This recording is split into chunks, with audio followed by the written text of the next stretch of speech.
Assalamualaikum warahmatullahi wabarakatuh. Selamat berjumpa kembali dengan admin tim Tanpa Les Indonesia. Nah, admin sekarang akan melanjutkan pembahasan materi ya untuk video kelas online persiapan UTBK. Materinya tentang vektor ya. Nah, ini teman-teman, ini materi tentang matematika IPA khususnya dan alhamdulillah kita sudah masuk pekan ke-3. Dan kalau kita lihat ya teman-teman ya, bahasa tentang vektor ini ternyata banyak sekali. Dari mulai definisi, morfologi, jenis, sampai nanti pembagian vektor ya. Nah, maka dari itu teman-teman tonton terus videonya sampai selesai ya.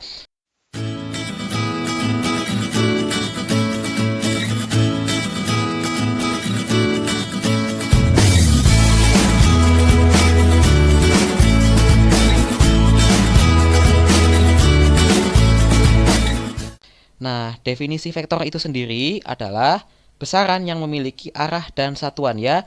Ini sesuai dengan konsep yang ada pada fisika. Nah, contoh besaran fisika yang memiliki ciri besaran vektor itu misalnya perpindahan, kemudian ada juga kecepatan, ada juga gaya, medan ya, medan listrik, medan magnet dan sebagainya. Nah, morfologi vektor ya. Nah, sekarang kita akan ilustrasikan. Nah, ini adalah ilustrasi dari vektor ya. Teman-teman lihat garis yang warna biru ini merupakan suatu vektor ya. Nah, di sini teman-teman bisa lihat bahwa yang namanya vektor itu umumnya terletak pada 3 dimensi ya. Jadi ya 2 dimensi itu ada, tapi nanti dalam prakteknya kita lebih suka memakai yang 3 dimensi ya. Nah, 3 dimensi ini tercermin dalam sumbu X, sumbu Y, dan sumbu Z. Nah, misalkan vektor ini pangkalnya ada di titik O, kemudian ujungnya yang ada di titik P. Ya, yang namanya ujung vektor itu pasti yang ada panahnya ya, teman-teman ya. Nah, maka vektor ini akan kita namai dengan vektor OP ya. Nah, vektor OP ini adalah vektor pada gambar tersebut. Penamaannya tidak boleh dibalik ya menjadi PO. Nah, kalau PO itu nanti akan beda lagi ya. Kalau PO itu nanti panahnya ada di O. Vektor ini juga kita bisa kasih suatu nama dengan satu huruf kecil ya. Misalkan kita sebut sebagai vektor M ya, M kecil. Nah, ini namanya vektor M kecil ya, kita tulis di sini. Nah, teman-teman lihat nih, vektor ini berada pangkalnya ada di koordinat 0,0,0 dan koordinat P yaitu X1, Y1, Z1. Maka kita bisa tuliskan vektor ini bunyinya adalah besar X1 dari I ditambah X2, bukan X2 ya, Y1 J ya, ditambah Z1 K ya. I, J, K itu adalah vektor satuan untuk masing-masing sumbu X, Y, dan Z ya. Teman-teman juga bisa menulisnya dengan notasi yang lain ya, yaitu kurung di sini X1, di sini Y1, di sini Z1. Ini adalah bentuk lain dari notasi vektor ya. Nah, sekarang kita akan tentukan sebenarnya si warna biru vektor ini panjangnya berapa sih? Nah, panjang dari vektor ya. Ini misalkan dari vektor M, maka notasinya adalah dalam tanda mutlak vektor M. Nah, itu adalah notasi panjang vektor ya. Ini bisa dihitung dengan rumus ya, yaitu delta X kuadrat ya, ditambah delta Y kuadrat, ditambah delta Z kuadrat. Nah, delta X, Y, dan Z ini kita dapat sebagai jarak antara dua titik yang bersangkutan ya. Nah, misalkan ini titik P ya, itu adalah X1, Y1, dan Z1. Titik O 0,0,0 ya, berarti di sini X1 min 0 kuadrat ditambah Y1 min 0 kuadrat ditambah Z1 min 0 kuadrat ya.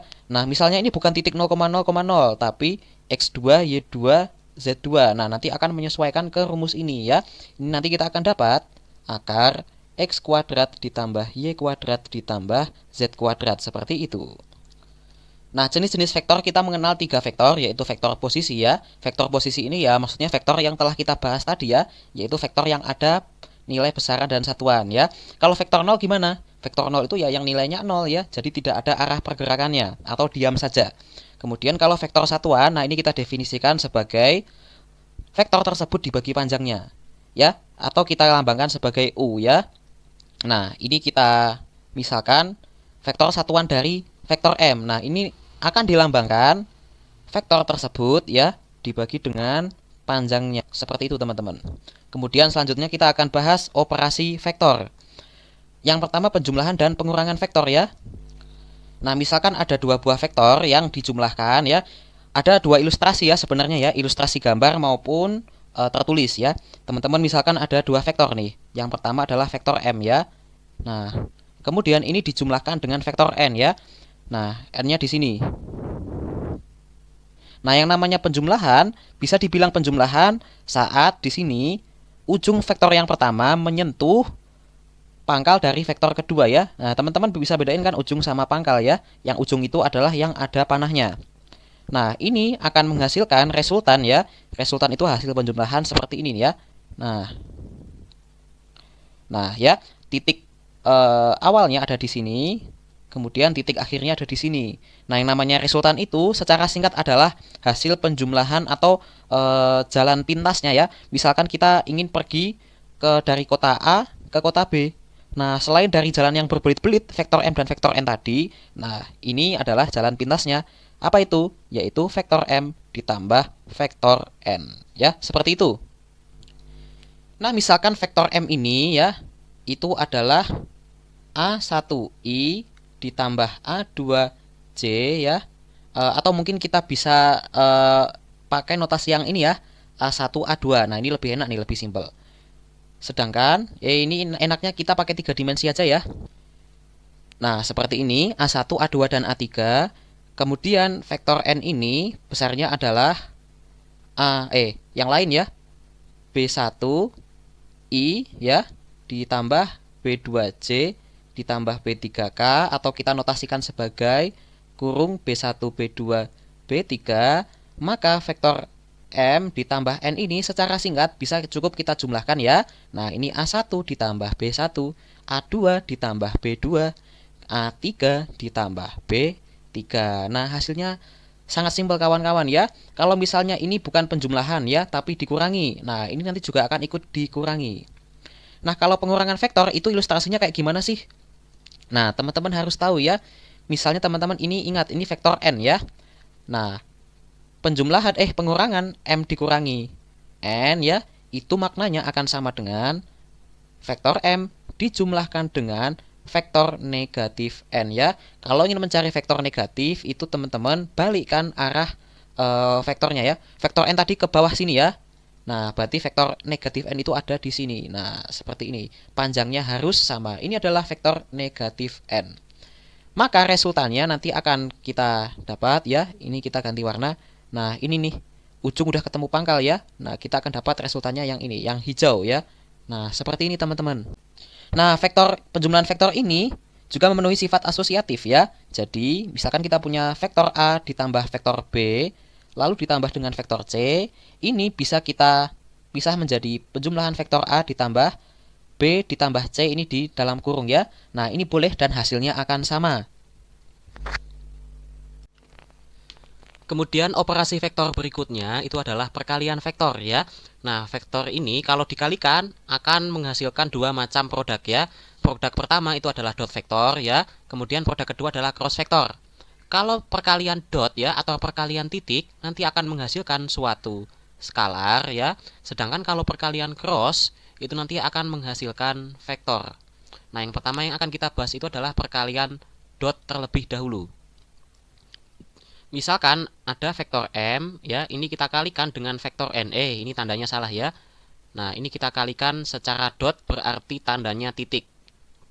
Nah, ini hasilnya tidak lain adalah panjang vektor M dikali dengan panjang vektor N dikali dengan kosinus alfa ya. Alfa ini adalah sudut yang dibentuk antara vektor M dengan vektor N. Nah, seperti itu. Nah, misalkan teman-teman ya, vektor M ini ternyata adalah A1 ditambah A2 ya, atau A1I ditambah A2J, kita lambangkan seperti ini aja. Dan vektor N ya, itu adalah B1I ditambah B2J ya, atau kita lambangkan B1 B2. Nah, yang namanya M dot N, nah teman-teman bisa lakukan operasi berikut ya. Nah, ini A1 A2 dikali dot dengan B1 B2. Apa hasilnya? Hasilnya adalah A1B1 ya, A1 dikali B1 ditambah A2 dikali B2 ya. Nah, teman-teman kalau perhatikan ini adalah nilai skalar ya, bukan vektor. Nah, sekarang teman-teman perhatikan rumus perkalian dot ini ya, teman-teman ya. Nah, di sini ternyata ada perkalian dengan kosinus alfa.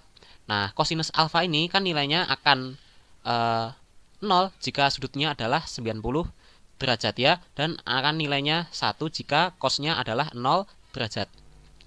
Maka kesimpulannya apabila dua vektor ya yang sudutnya 90 derajat, maka hasil perkalian dotnya adalah 0 ya. Kenapa? Karena cosnya berarti cos 90. Nah, cos 90 ini akan menyebabkan 0 ya. Seperti itu teman-teman ya. Selanjutnya ada perkalian cross ya. Nah, perkalian cross ini kita lambangkan dengan tanda silang ya. Misalnya M cross N ya. Nah, ini hasilnya adalah M dikali panjang N ya. Nah, ini dikali dengan sinus alfa ya. Kalau tadi itu adalah cos, sekarang adalah sin. Nah, ini hasilnya adalah vektor kawan-kawan ya. Jadi di belakang ini ada suatu notasi vektor, misalnya vektor satuan ya. Nah, perkalian dua vektor secara cross vektor itu akan menghasilkan suatu hasil ya. Misalkan hasilnya adalah vektor P. Nah, vektor P, vektor M dan vektor N ini akan saling tegak lurus ya ketiga-tiganya.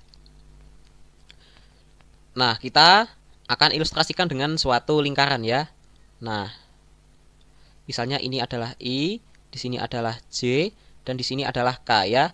Nah, di sini kita bisa baca bahwa I atau vektor satuan dalam sumbu X cross dari vektor J atau vektor dalam sumbu Y akan menghasilkan vektor satuan dalam sumbu Z atau K ya. I cross J sama dengan K. Teman-teman perhatikan arah panahnya ini adalah searah jarum jam ya. Habis I lalu J lalu K ya. Jadi kalau kita lihat siklusnya ini J dikali K hasilnya sama dengan I. Kemudian K dikali dengan I sama dengan J. Seperti itu teman-teman ya. Nah, kalau dibalik ini jadi akan berubah sifatnya ya. Misalnya J cross I. Nah, J-nya di sini, I-nya di sini. Ternyata berlawanan arah jarum jam, maka hasilnya di sini bukan K tapi negatif K ya. Gitu teman-teman. Ini untuk perkalian dua vektor. Nah, ada juga perkalian yang lain ya, perkalian skalar dengan vektor. Nah, nanti akan kita bahas pada macam-macam posisi atau kedudukan dua vektor ya. Nah, kedudukan dua vektor ini berkaitan dengan perkalian vektor dengan suatu skalar ya. Jadi, kalau tadi adalah vektor kali vektor, sekarang skalar kali vektor ya. Nah, misalkan teman-teman punya vektor M ya. Vektor M ini gambarnya seperti ini.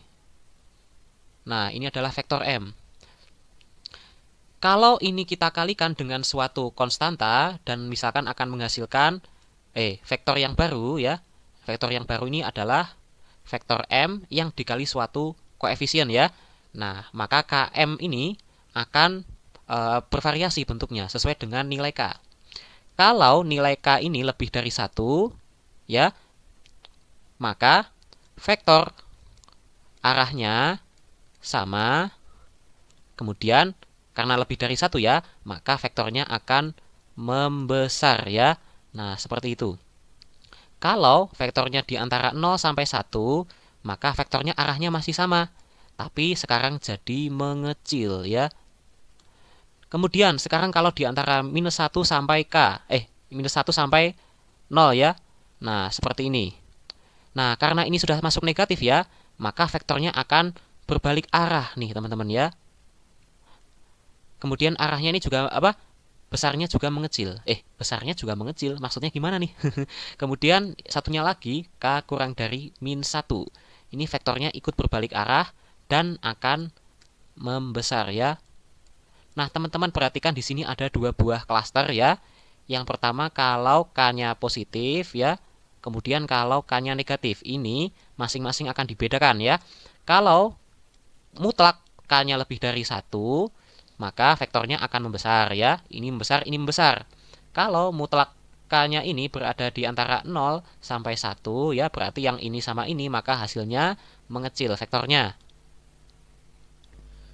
Nah, ini ilustrasinya. Misalkan kita punya vektor M seperti ini. Nah, kalau 3/2 dikali M, berarti kan ini koefisiennya lebih dari 1 ya. Nah, vektornya akan memanjang atau membesar. Nah, kemudian kalau ini setengah kali M, berarti vektornya menyusut ya, tapi masih satu arah. Nah, ini ilustrasi vektor yang berbalik arah ya teman-teman ya. Teman-teman bisa lihat di sini arah panahnya yang tadi ke kanan atas sekarang menjadi ke kiri bawah ya. Begitu juga kalau dikalikan ya, ini minus 2M ya. Berarti ini menjadi lebih panjang ya, karena mutlak min 2 ini nilainya 2, berarti K mutlak ini lebih dari 1 ya. Berarti vektornya membesar ya. Kalau yang minus setengah M ini akan mengecil dan berbalik arah. Nah, seperti itu. Kalau proyeksi vektor ini teman-teman ada dua jenis ya. Yang pertama yang menghasilkan skalar ya, proyeksi skalar ortogonal. Nah, teman-teman kita akan gambarkan ilustrasinya. Nah, ini dia ilustrasinya. Kalau kita ingin mencari proyeksi skalar vektor B pada vektor A ya, berarti B ini kita pindahkan ke A. Bagaimana tuh caranya? Nah, teman-teman lihat nih ya.